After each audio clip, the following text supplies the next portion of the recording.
Justin Tomlinson. Thank you, Madam Deputy Speaker. It's a pleasure to contribute in this very important debate. And I wish to, first of all, pay tribute to the Minister who showed that she had a genuinely deep understanding of the issues and already has a record of being very willing to engage with particularly the charitable groups with their huge wealth of experience, which we as a government do well to listen to and to help shape future policies. And this is an important debate because it does focus our minds. It has set a clear marker in, and we have to justify if we deviate from the original plans. And it was interesting listening to that last speech, because on one hand, the Shadow Minister was saying the government has spent something like £130 billion more, but then criticised, saying we weren't spending sufficient money in basically every area, and the two things didn't quite marry up. But it's right to focus our minds, because we saw under the last Labour government where welfare was simply left adrift, where the number of workless households doubled, an extra 470,000 people abandoned to unemployment. And this isn't a statistic, this was real people who were in desperate need for the right support.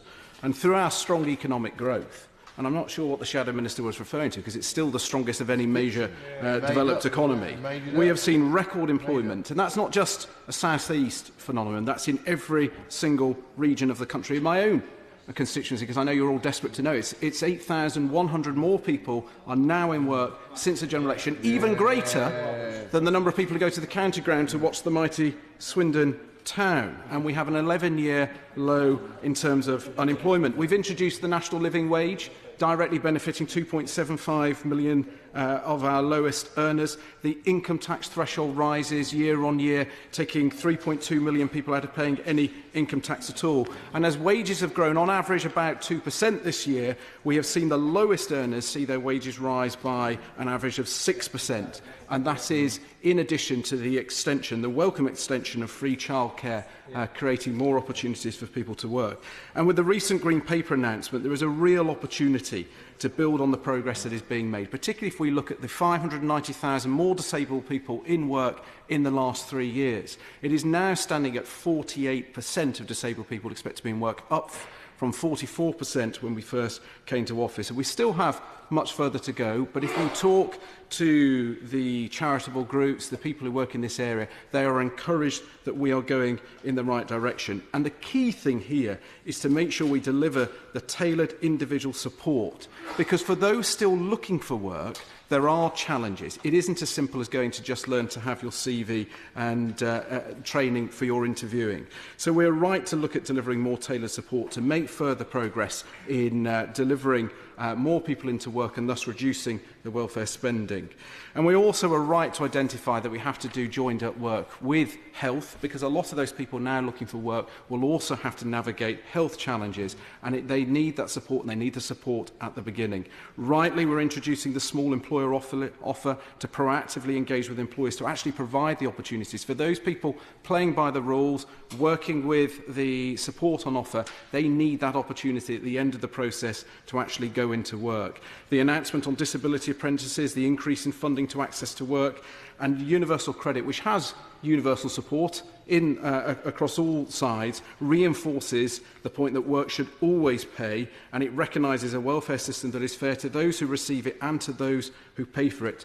Crucially, removing the 16-hour cliff edge rule, providing on average 13% more time for the claimant to look, and most importantly for me, for the first time ever, a claimant has a named contact who can help them navigate not just looking for work, but dealing with all the different forms of benefit, the extra support they will need, and crucially, when they go into work, will continue to provide support, because until now, we as a society would help people get into work, wish them all the best, and that would be our last contact we would have with them unless they came back looking for work again.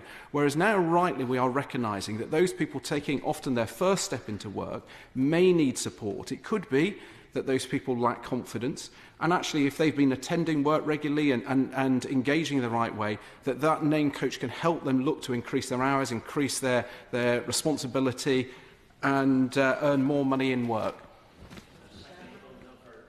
And one of the things that I would like to see in my constituency and across the whole of the United Kingdom would be incentives for small and medium businesses who are small and therefore find it difficult to perhaps maybe encourage disabled people to gain employment. Does he feel that perhaps maybe what we haven't seen so far is that encouragement for small and medium businesses to do just that? I thank the honourable member. That's a really important point, because what we do see is large employers with their HR teams, their personnel teams, highly educated, well-resourced, are very good at making those changes, often just small changes, to take full advantage of those disabled people who are looking to work, who've got great skills, great abilities that can fill the skills gaps that are there. But often those small and medium-sized businesses don't have that confidence, don't have the skills, or aren't even aware of that talent that is available. And that's why the small employer pilot was so important, because it is literally going around the industrial parks, business parks, the shops, and literally saying, where are your skills gaps? And we will go and match them to those people who are looking for work. And we've had some really, really encouraging results on those pilots. I did a disability confident event in my own constituency. Shore Trust themselves managed to place a further 22 people because we got small and medium-sized employers who had never thought about this to actually come forward and say, these are where our skills gaps, please help find us. The final area I wanted to touch on is, yes, with pleasure.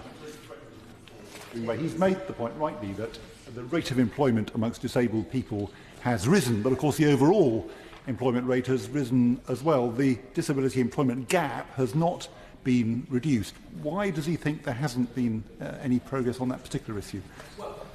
And I know that the honourable member has been very diligent on this, and he's determined to be proactive in supporting disabled people having that opportunity. And the reality is because the growing economy is benefiting everyone. Now, perversely, if we had a recession, and the last time we had a recession, we actually saw the disability gap shrink, because actually the non-disabled people were coming out of work at a quicker rate than the disabled people. Now, that we wouldn't celebrate the closing of the gap if disabled people were out of work. Now, greater minds than I will now have to decide what is the way to go. I personally, for what it's worth, I think the only thing that matters is that more disabled people, as quickly as possible, year on year, should have an opportunity for work. And what we should be looking at is saying, for example, when we came to office and we said that the Prime Minister, the then Prime Minister, said we wish to halve the disability employment gap, that was about 1 million more people. And we should be trying to get there as quickly as possible, looking at that annually, and that's something I know that the stakeholders and charities were keen that on an annual basis we needed to demonstrate that we were making real, tangible progress. And so far, 590,000 more disabled people in work in the last 3 years, I think is good, but there's still much more that needs to be done. So the final area I wanted to touch on is the disability benefits. We, as a government, are now spending £3 billion more a year. I think that actually is a welcome thing. It recognises the fact that under the old system of DLA, Disability Living Allowance, only 16.5% of claimants access the highest rate of benefit. Under PIP, it's about 22.5%, because the system better recognises particularly hidden impairments, in particular mental health. And it is right that we are getting the support to the most vulnerable people in society as quickly as we can.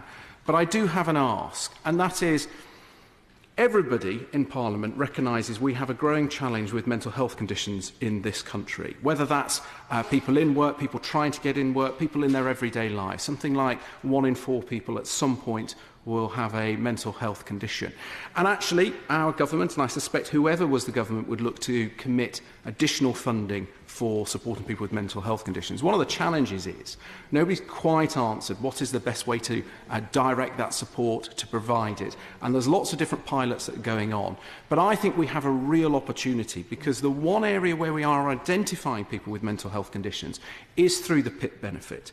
But we don't do anything with that. We do not signpost those people who've gone through the system and have been identified with a mental health condition to the additional support that either the NHS can offer, that local charities can offer, support groups, etc., etc. Now, I'm not looking to try and get people off PIP. I'm just trying to actually...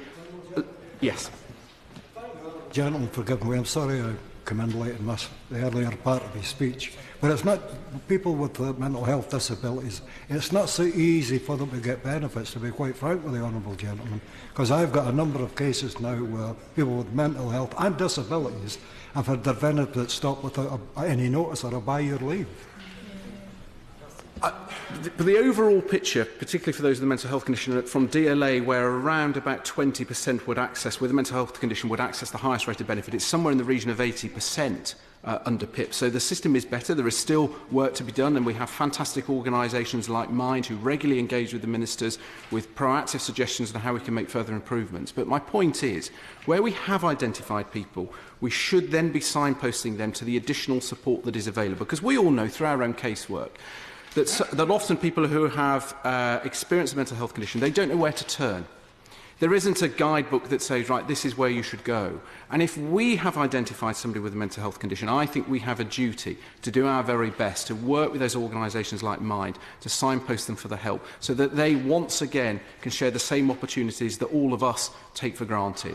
So I think this is an important debate. It is right that we are increasing spending for the most vulnerable people in society. Rightly, we're helping give people that opportunity to go in work. Those statistics are showing it.